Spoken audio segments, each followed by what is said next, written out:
বাবা মা ভেবেছিল স্বপ্নমঞ্চে বদলায় না জীবন, তবে অনেক স্বপ্নে বদলায়নি বাস্তবতা।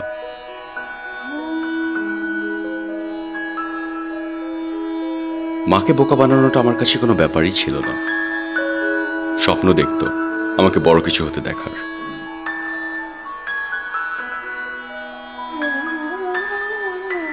মা ভাবতো আমি পড়াশোনা নিয়ে ব্যস্ত, বারবার কোনো না কোনো কারণে ফোন করতো। মিথ্যে বলতাম, আমি ক্লাসে, মা এত ফোন করো না। হয়তো মা খুশি হয়ে যেত ক্লাসের কথা শুনে।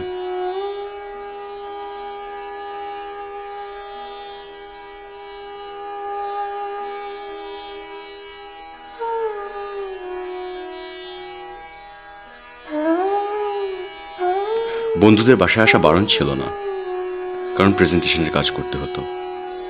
এমনটাই ভাবতেন মা। মা এত বোকা কেন?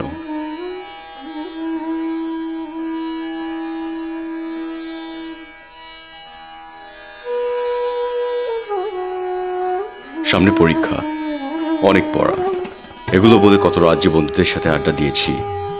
মা হয়তো চিন্তা করতেন কোনো বিপদ হলো না তো, ঠিক মতো খেয়েছি তো, ঠিক মতো ঘুমোতে পারবো তো। এগুলোই জানার জন্য হয়তো বা বারবার ফোন করতেন। রিসিভ করতাম না, অপেক্ষা করতেন আমি কখন বাসায় ফিরব।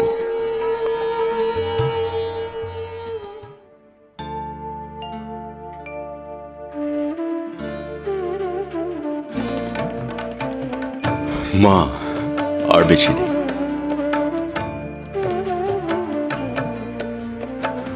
বোকা যে তুমিই আমাকে বানিয়ে দিলে মা।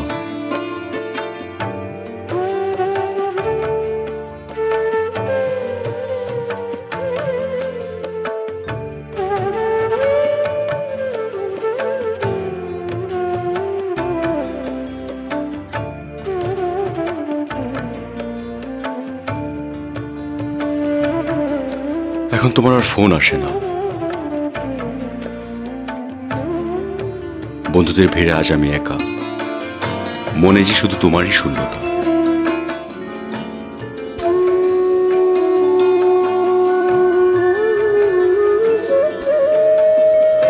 আমি আর একটি বার তোমাকে বুকে জড়িয়ে ধরে বলতে চাই, আজ আমি বড় বোকা হয়ে গেলাম।